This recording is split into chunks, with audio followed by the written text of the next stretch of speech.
Hello dear bankers, नमस्कार, good evening, you all are welcome in this session. So आप सभी dear bankers का स्वागत है आज की क्लास में। CAIB इंपॉर्टेंट टॉपिक सीरीज में आप सभी का वेलकम है। और अगर हम मॉड्यूल बी की बात करें तो एडवांस बैंक मैनेजमेंट में हमारा परफॉर्मेंस मैनेजमेंट पार्ट 1 आज हम लोग कवर करेंगे। तो क्रमबद्ध तरीके से, सिस्टमेटिक तरीके से हम अपनी सभी यूनिट्स के इंपॉर्टेंट कंसेप्ट को कवर कर रहे हैं हमारी फ्री यूट्यूब क्लासेस में। सो आप सभी दोस्त ज्यादा से ज्यादा लोग जुड़िए और क्रमबद्ध तरीके से आप प्लेलिस्ट को फॉलो करके अपने कंप्लीट सिलेबस को पढ़ सकते हैं यहां से। ठीक है दोस्तों, चलिए तो स्टार्ट करते हैं क्लास को। सबसे पहले मेरा नाम है अरविंद सर और आप हमारे टेलीग्राम चैनल पर ज्वाइन कर सकते हैं जिससे कि आप अपने डाउट्स को हमारे साथ क्लियर कर पाए। ठीक है दोस्तों, नाउ अगर बात करें हम अप्रेजल सिस्टम, तो अप्रेजल सिस्टम क्या होता है? जब हम अपने एम्प्लॉय के परफॉर्मेंस को इवैल्यूएट करने का प्रयास करते हैं तो उसके लिए हम एक सिस्टम की रिक्वायरमेंट होती है और वही सिस्टम हमारा अप्रेजल सिस्टम कहलाता है। ठीक, सो परफॉर्मेंस अप्रेजल, जब हम परफॉर्मेंस अप्रेजल की बात करते हैं, इज एन ऑर्गेनाइजेशनल नेसेसिटी, ये किसी भी ऑर्गेनाइजेशन की जरूरत है। ठीक है दोस्तों, various appraisal system have evolve over a period of time, जैसे जैसे समय आगे बढ़ा, नई नई चीजों को हमारे साइंटिस्ट रिसर्चर्स ने समझा, उसी आधार पे वेरियस अप्रेजल सिस्टम इवॉल्व हुए over a period of time. So this system vary from simple to complex, आपको ये सिस्टम आसान से थोड़े कठिन भी मिलेंगे, वोग्यू टू ऑब्जेक्टिव, आपको विस्तृत से ऑब्जेक्टिव मिलेंगे, अनस्ट्रक्चर्ड से स्ट्रक्चर मिलेंगे और कॉन्फिडेंशियल टू ओपन मिलेंगे। तो अलग अलग जैसी ऑर्गेनाइजेशन की नीड है वैसा ही अप्रेजल सिस्टम आपके लिए अवेलेबल है मार्केट में। सो जब हम अप्रेजल किसी भी ऑर्गेनाइजेशन की बात करते हैं तो an organisation has the option to devise its own system, कोई ऑर्गेनाइजेशन अपनी रिक्वायरमेंट के अकॉर्डिंग अपना खुद का सिस्टम डेवलप कर सकता है या वो किसी ऑलरेडी अवेलेबल सिस्टम को अडॉप्ट कर सकता है। अगर उसे लगता है कि कोई ऑलरेडी अवेलेबल सिस्टम है उसमें अगर थोड़े से मॉडिफिकेशन कर दिए जाए तो वो हमारे लिए उपयुक्त होगा, तो सम अदर सिस्टम्स में वो मॉडिफिकेशन के साथ भी उसको अडॉप्ट कर सकता है। So what system one should choose will depend on whether it fulfill the objective of the organization want the system to serve, यानी कुल मिला के कौन सा सिस्टम चूज किया जाएगा किसी भी ऑर्गेनाइजेशन के द्वारा, ये डिपेंड करेगा कि वो सिस्टम उस ऑर्गेनाइजेशन की रिक्वायरमेंट को फुलफिल करता है या नहीं करता है। ठीक है दोस्तों, नाउ अगर हम बात करें objective of performance appraisal system, अगर किसी परफॉर्मेंस अप्रेजल सिस्टम को कोई ऑर्गेनाइजेशन यूज करती है तो उसका ऑब्जेक्टिव क्या है? पहला ऑब्जेक्टिव होता है जजमेंटल। जजमेंटल का मतलब है जहां पर निर्णय लिए जाते हैं, किसी इंप्लॉय की सैलरी को इंक्रीज करना है, इंप्लॉय का ट्रांसफर करना है, इंप्लॉय का प्रमोशन करना है, तो इन सभी डिसीजन के लिए हमारा अप्रेजल सिस्टम हमें मदद प्रोवाइड करता है। दूसरा डेवलपमेंटल, डेवलपमेंटल का मतलब अगर हमें अपने इंप्लॉय के अंदर और निखार लाना है, उनकी स्किल्स को डेवलप करना है, उनकी नॉलेज को डेवलप करना है, so telling an employ how is he doing and suggesting changes in his skills, attitude and behaviour. ठीक है, काउंसलिंग बाय सुपीरियर, अगर हम बात करें फॉर गिविंग फीडबैक, अब अप्रेजल सिस्टम के तहत जो अप्रेजल किया जाएगा उससे जो भी फीडबैक आया है हमें एम्प्लॉय को तो देना पड़ेगा ना, तो for giving feedback and understanding the problems for the poor performance, employee को फीडबैक देना और उसका जो performance up to the mark नहीं रहा उसके पीछे क्या रीजन हो सकता है, उस रीजन को भी आइडेंटिफाई करना है ना, हमारा अब परफॉर्मेंस अप्रेजल सिस्टम का ऑब्जेक्टिव होता है। तो 3 ऑब्जेक्टिव होते हैं, पहला होता है जजमेंटल, डेवलपमेंटल और काउंसलिंग बाय द सुपीरियर। ठीक है दोस्तों, now use of performance appraisal, अब परफॉर्मेंस अप्रेजल का क्या यूज है?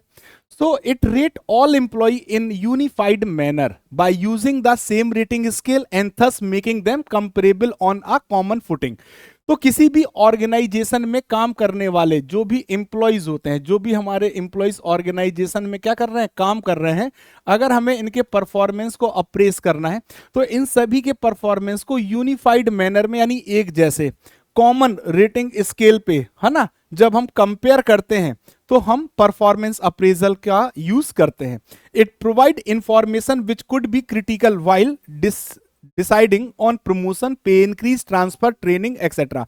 तो अगर हमें अपने ऑर्गेनाइजेशन में कुछ डिसीजंस लेने हैं कि किन एम्प्लॉयज की सैलरी को हमें क्या करना है, इंक्रीज करना है, क्या करना है, इंक्रीज करना है, किनका हमें प्रमोशन करना है, प्रमोशन करना है, चलो प्रमोशन करवा दिया, है ना, अपग्रेड करना है। किनको ट्रेनिंग की रिक्वायरमेंट, भाई performance up to the mark नहीं आया तो ट्रेनिंग करवानी है, ठीक। या हमें सैलरी इंक्रीज करी दी हमने, और क्या रह गया, प्रमोशन कर दिया, पेन की ट्रांसफर, किनका हमें ट्रांसफर करना है। तो ये जो क्रिटिकल डिसीजन होते हैं, ये डिसीजन हमें लेने में मदद करता है हमारा performance appraisal system. It provide information about the areas of weakness of the employee. किसी भी एम्प्लॉय का जो वीकनेस है, कहां पर वो मतलब कमजोर है, वो इंफॉर्मेशन हमें प्राप्त होती है। Enable initiation of corrective step, तो इस वीकनेस को हमें स्ट्रेंथ में कन्वर्ट करना चाहिए अपने एम्प्लॉय के। तो हमें क्या करना चाहिए कि हमारा जो एम्प्लॉय है, जो कमजोर है, उसको हम कौन से करेक्टिव स्टेप करें कि वो अपने परफॉर्मेंस को अपग्रेड कर दे, यानी जो उसकी जिस एरिया में वो वीक है उसमें वो स्ट्रांग हो जाए, ठीक। तो उसको कौन कौन सी स्किल्स प्रोवाइड करनी है हमें, है ना, या हमें कौन सी नॉलेज प्रोवाइड करनी है ना। तो ये सब चीजें, या उसके एटीट्यूड में क्या डेवलपमेंट लाना है, एटीट्यूड में क्या डेवलपमेंट लाना है, तो ये सभी चीजें हमें आसानी से समझ में आती हैं हमारे परफॉर्मेंस अप्रेजल से। It improve the quality of supervision, यहां से क्वालिटी ऑफ सुपरविजन भी इंप्रूव होती है। एज सुपरवाइजर बिकम अ कीन ऑब्जर्वर, क्योंकि किसी इंप्लॉय के ऊपर सबसे ज्यादा अच्छी जानकारी और पूरी नजर किसकी होती है, उसके सुपरवाइजर की होती है। The system, if implemented with openness and trust, ensure better interpersonal relationship between the employee and his superior. अगर परफॉर्मेंस अप्रेजल सिस्टम को इंप्लीमेंट किया जाता है खुलेपन और विश्वास के साथ, तो ये क्या सुनिश्चित करता है, ये इंटरपर्सनल रिलेशनशिप स्ट्रॉन्ग कर देता है एम्प्लॉय और सुपीरियर के बीच में।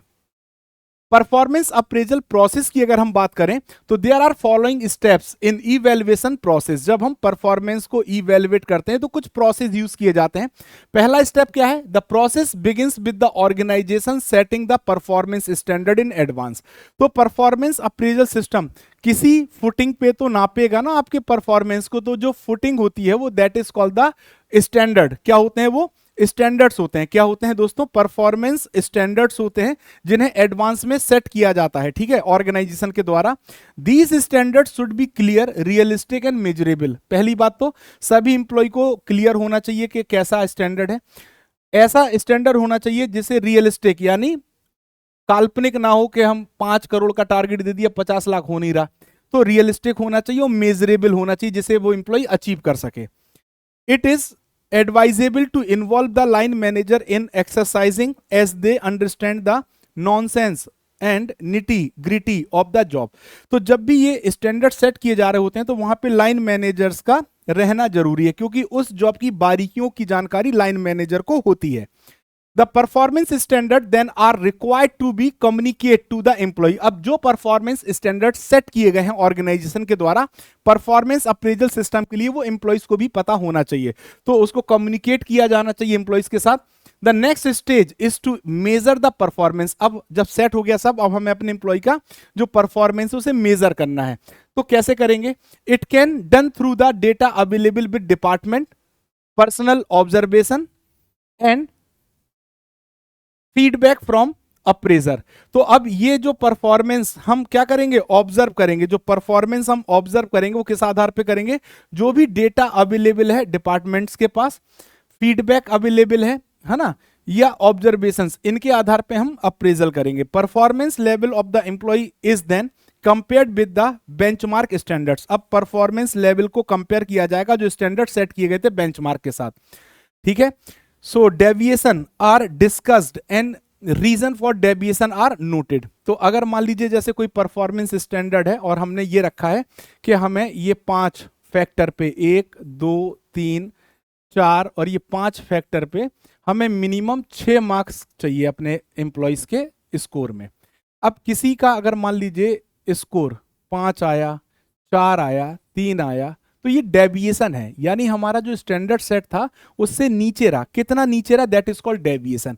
तो ये डेविएशन का रीजन क्या था और जो डेविएशन है उसको नोट किया जाता है, ठीक है दोस्तों। Now outcome is discussed with the employee. अब जो रिजल्ट आया वो एम्प्लॉय के साथ क्या होना चाहिए, डिस्कस्ड होना चाहिए, एम्फेसिसिंग द स्ट्रॉन्ग पॉइंट्स। तो एम्प्लॉय की जो स्ट्रॉन्ग पॉइंट्स हैं वो इनको एम्फेसाइज करना चाहिए, और जो वीक पॉइंट है उसके लिए क्या प्रोवाइड करनी चाहिए, counselling. So the last step is to initiate corrective measures. अब लास्ट स्टेप क्या है कि जो हमारे पास रिजल्ट आया उसके आधार पर हमें करेक्टिव मेजर्स लेने हैं। Act the positive performance by deciding on various initiative. अब हमें पॉजिटिव परफॉर्मेंस कैसे लेके आए, हमें अलग अलग इनिशिएटिव लेने पड़ेंगे, है ना, like increments, promotion, training needs etcetera. तो जो अच्छा काम करेगा उसे इंक्रीमेंट और प्रमोशन मिलेगा, जिसका performance up to the mark नहीं होगा वहां पे काय की जरूरत होगी, ट्रेनिंग नीड की आवश्यकता होगी। ठीक, तो ये रखा जाता है। अब परफॉर्मेंस अप्रेजल करने के दो प्रकार के मेथड होते हैं। ठीक है, जब हम परफॉर्मेंस अप्रेजल को मेजर करते हैं तो हमारे पास दो प्रकार के मेथड होते हैं। एक होता है ट्रेडिशनल मेथड, ठीक, और एक होता है मॉडर्न मेथड। ये क्वेश्चन एग्जाम में आता है। ठीक है, ये क्वेश्चन एग्जाम में आता है। ठीक है, ट्रेडिशनल मेथड और मॉडर्न मेथड। ठीक है,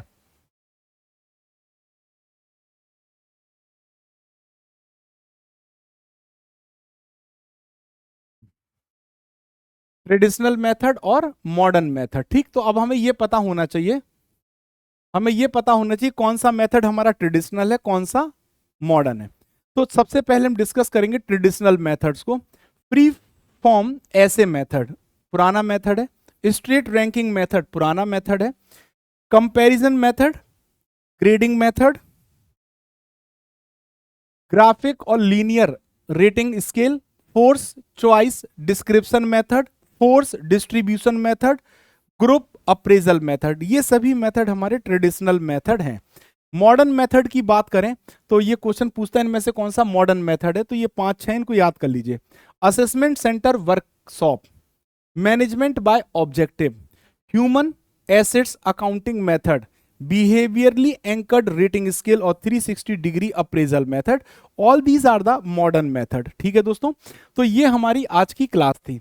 नेक्स्ट पार्ट में इसके आगे की चीजों को हम लोग पढ़ेंगे, और आप सभी के लिए हमारा independence day mega sale offer start हो गया है दोस्तों, आज 13 तारीख है, आज से ही। और आप इसके तहत हमारे महापैक और लाइव बैचेस पर 79% का डिस्काउंट ले सकते हैं, क्योंकि इस बार हम 79th इंडिपेंडेंस डे को सेलिब्रेट करने जा रहे हैं। ठीक है दोस्तों, तो अगर हम बात करें दोस्तों तो CAIB महापैक वन स्टॉप सोल्यूशन, यहां पे आपको 20+ batches, 400+ class notes, 200+ live classes, 500+ mock and quizzes and 24/7 doubt उपलब्ध होता है। दोस्तों आप इस महापैक के साथ जुड़ सकते हैं 6 मंथ सब्सक्रिप्शन के साथ, 12 मंथ सब्सक्रिप्शन के साथ और 24 मंथ सब्सक्रिप्शन के साथ। So this is the one stop solution if you want to prepare complete CAIB examination, means 4 compulsory paper plus elective paper, तो आपको ये पूरी प्रिपरेशन इस महापैक में मिलती है। सो 6 मंथ महापैक 2,999, 12 मंथ महापैक 4,499 और 24 मंथ महापैक 6,499 में उपलब्ध है। ये ऑफर आपको 13 से 17 तारीख तक वैलिड रहेगा।